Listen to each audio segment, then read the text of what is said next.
All right, so everything's changed. We're not getting Islam versus Arman Tsarukyan, which really sucks, but we get Money Moicano fighting the title. This is like, hey, mom, dad, I want Khabib versus Al Iaquinta, and they're like, hey, we got Khabib versus Al Iaquinta at home. Just kidding. This is actually a much better fight than what you think. So, look, guys, not a lot of the production that we're going to have today. This is one of those ones that are just like, yeah, this is going to be a fun fight. We're going to talk about it. We're going to sit here, give you a few minutes to think about, because in our lead-up, we didn't talk about the fight. And that really sucked. So, Islam Makhachev and Arman Tsarukyan is a fantastic fight. But if you missed it, or if you live under a rock, or you just want to hear somebody say it again, Arman Tsarukyan's out. He hurt his back. I broke my back, like the Mike Tyson thing. It's probably a spinal issue, you know. I don't know why I said that like Arnold. Yeah, so this fight's weird, but there's a precedent for this fight that makes sense. You know, Arman Tsarukyan's been on a really good run as of late. He's been winning fights. Now, are they Islam Makhachev level? Well, there's no Islam Makhachev level fight that's out there. No, but what what Moicano is doing is he's taking on his toughest opponent yet. Now, this is an interesting matchup, and I've been thinking about it all day since it's been announced this morning. I've been thinking about, like, how's this going to play out so I can come here and talk to you guys about it. But, like, I don't honestly think Moicano has a chance. I really don't think Moicano has a chance. But we're going to talk about why Renato Moicano has a shot in this fight, okay? So there's a lot of hearkening back to, and like, shout out to Miguel Class. He is saying that Rafael dos Anjos is providing the blueprint for the southpaw to beat up Renato Moicano. And a lot of what he says is true. The fact that Moicano got put under, Rafael dos Anjos in that fight. It was a short notice fight. This, that, and the other.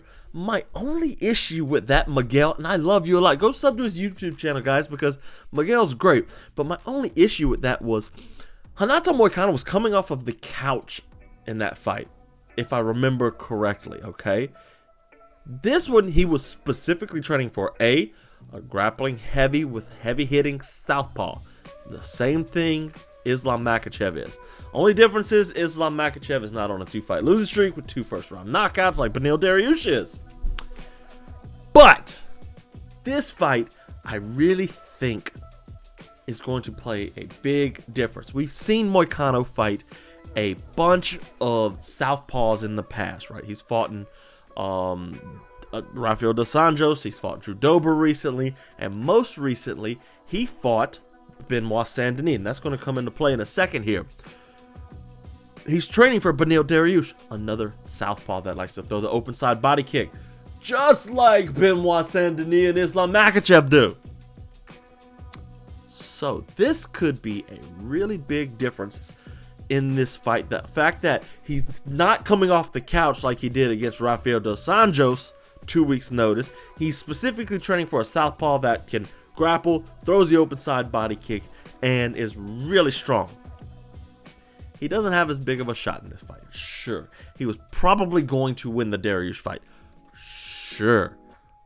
But that doesn't change the fact that he's ready to go out there and fight. So let's talk about the Benoit Saint-Denis fight. Now, I'm going to compare what Benoit Saint-Denis does to Islam Makhachev. Make no mistake about it, I am not saying Benoit Saint-Denis is as good as Islam Makhachev. What I'm saying is some of the problems that Benoit Saint-Denis brings to the table against Renato Moicano, we can see coming to play against Islam Makhachev. Okay, so if you remember when he got onto the top, now what he did was he caught the open side body kick. Renato Moicano, that is, against Benoit Saint-Denis. He caught the open side body kick. He caught it. Catched.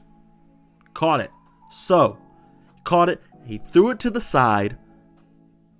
And he got the takedown. Got on top of him and started smashing him up. So we were probably going to see that approach against Beneil Dariush. He throws the open side body kick. Benoit Saint-Denis throws the open side body kick. Islam Makhachev throws an open side body kick. Now here's the trick. Here's the trick, man. Neither Benoit Saint-Denis or Beneil Dariush is as good of a southpaw striker as Islam is. Islam could go in there and not throw a single kick, not throw a single takedown, and still outstrike Renato Moicano. He really can. Now, against Benoit Saint-Denis, also, Islam Makhachev has a great jab, right? He has a really good southpaw jab, and that gives a lot of people a lot of problems. Against Saint-Denis, he was constantly pawing at the top of the hand, fighting the hands down, fighting the jab. He has the weapons, or he's shown in the past, that's not always guaranteed, but he's shown in the past that Benoit Saint-Denis, or that Renato Moicano, I'm sorry, is ready for a lot of the tools that Islam Makhachev is going to bring to the table. Now, Benoit Saint-Denis is a much bigger guy. That could be a little bit of the strength involved. Islam's probably going to go up to 170, if not this fight, the next. He's probably going to fight Arman and then go up to 170. Especially if Bilal Muhammad loses, but good luck fighting Shavkat, right? Jack Slack brought this point up on his podcast, his Boycast. Go check it out.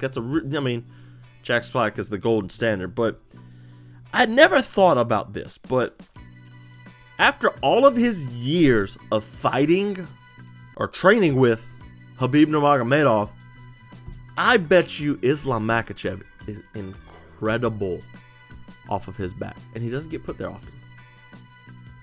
I bet you he's incredible. We only remember the Volkanovski fight, and that was a dogfight round 5, remember. But if Moicano gets this fight to the ground, it's not over. Control over damage is going to be the name of the game, and that's going to be a tall task. Against the fence is another thing Jack Slack brought up about Islam Makhachev. Against the fence, if you put Islam against the fence, because he's spending all these hours and hours and hours training with Khabib when Khabib's at his top. You know Khabib's going to put him against the fence. You know Khabib's going to put him on the ground. It's part of the reason why Islam's so good is because he's been put in these situations. So if Islam gets put on the ground, look for Moicano to look for control over damage. Don't think about those giant elbows until he's controlled him.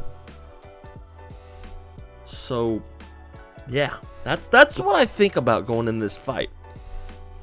Now, one of the benefits like Islam Makhachev has is the fact that he doesn't have to train for a specific style of opponent. No, when Islam fights, he goes in there to impose his will on somebody. He's going to make you change your game plan. And that's what he does. He wants you to change your game plan to fight him, his style. And it works so much. Same thing Khabib did.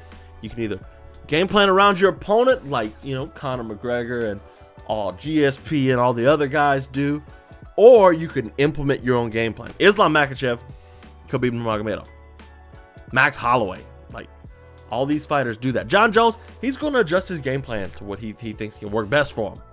Islam, no. You're going to have to deal with what I do best. I'm very good at wrestling. I have a very good southpaw boxing. So, one day notice for the fight, one day notice for the video. What do y'all think? How's this fight going to go down? Is Islam going to go in there and smash him out like I think he's going to do? Or will Renato Moicano actually put up a fight? At least we don't have that long to postulate on a fight like this. It's one that we never thought we'd get, sure. But we don't have that long, and now we get the opportunity to see.